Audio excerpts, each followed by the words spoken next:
Today's episode is brought to you by the Daily Gardener Friday newsletter. You can sign up for the newsletter over at thedailygardener.org.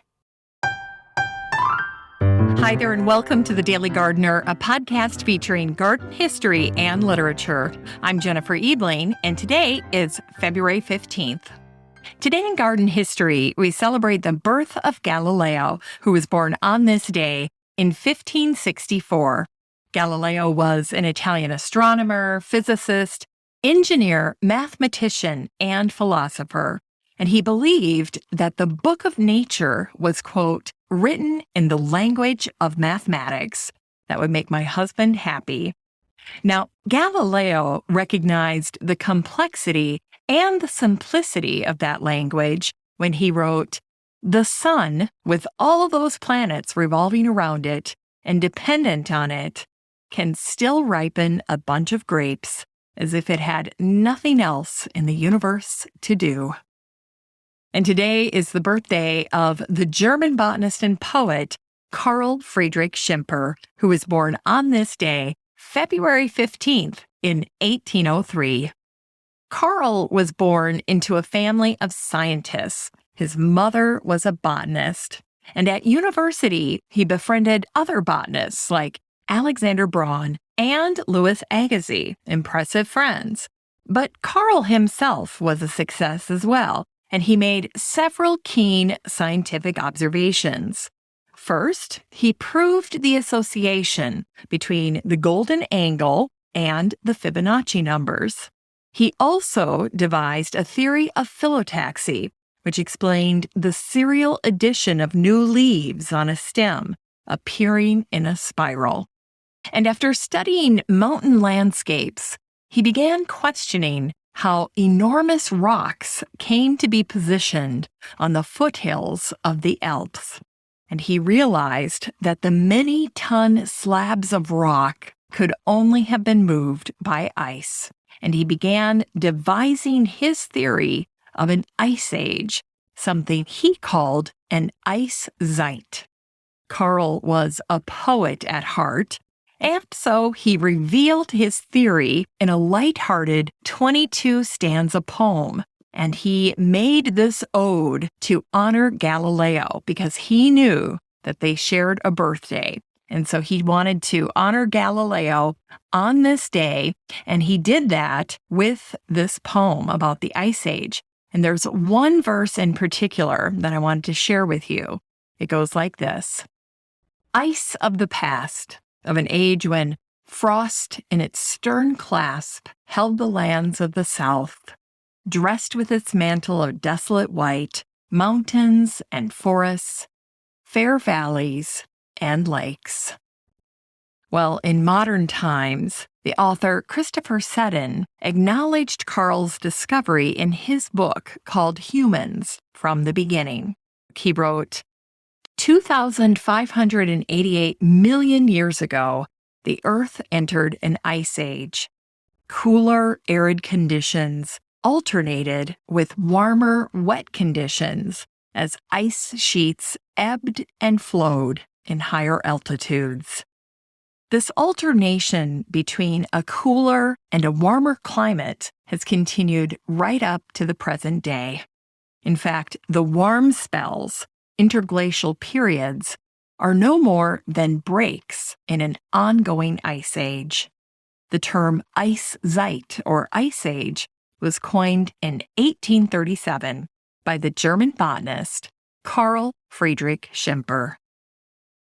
And today is the birthday of one of the greatest botanists the world has ever known, Ernest Henry Wilson, who was born on this day in 1876.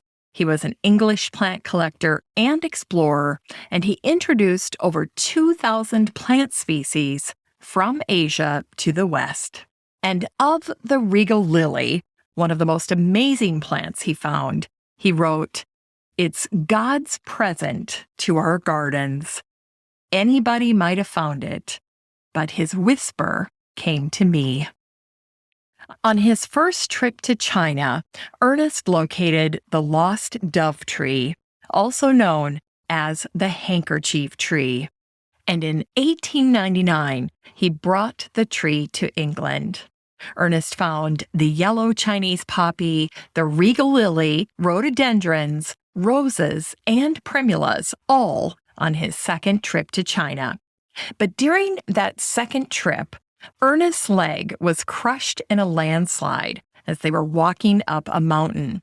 And so they used whatever they had available. In this case, it was Ernest's camera tripod, and that's what they splinted his leg with. And they were about to go back down the mountain when a mule caravan came upon Ernest and his party. And there was nothing else for Ernest to do but to lie down on the narrow trail and let some 40 to 50 mules step over him on their way across the mountain. Now, Ernest himself marveled at this experience, and he later said, "The sure-footedness of the mule is well known, and I realized it with gratitude as these animals, one by one, passed over me, and not even one frayed my clothing." A year later, Ernest could walk without crutches, but not without a limp, something he called his lily limp. And he once reflected, "The regal lily was worth it and more."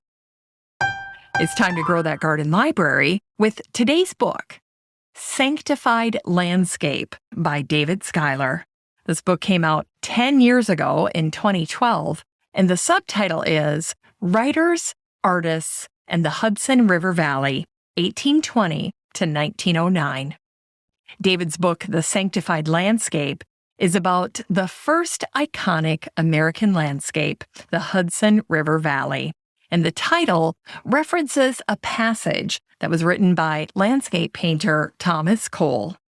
In the early 1800s, the picturesque Hudson was home to writers and artists like Washington Irving, James Fenimore Cooper, and Thomas Cole. And as far as the artistic community was concerned, there was no better place on earth. But the landscape there was not immune to the changes that were happening in the country at large. And so the artist community in the Hudson Valley were among America's earliest conservationists, and they did their best to protect their little slice of Eden. The Catskill and the Hudson Valley remain a beloved area of the country, and David's book adds context and images, amazing images that provide a deeper appreciation for the beauty and inspiration found in this sanctified landscape. You can get a copy of Sanctified Landscape by David Schuyler and support the show using the Amazon link in today's show notes for around $15. Finally, here's a little botanic spark featuring Russell Herman Conwell, the American Baptist minister, lawyer, and founder of Temple University in Philadelphia. He was born on this day in 1843, and he once wrote, "I ask not for a larger garden, but for finer seeds." Well, that's it for today's show. Just a reminder that you have a standing invitation to join the Facebook group for listeners of the show. The next time you're over at Facebook, just search for Daily Gardener Community, where you'd search for a friend and request to join. And if you'd like more of the Daily Gardener, you can subscribe to the newsletter over at thedailygardener.org, where you can also show your support for the show by donating to the Daily Gardener.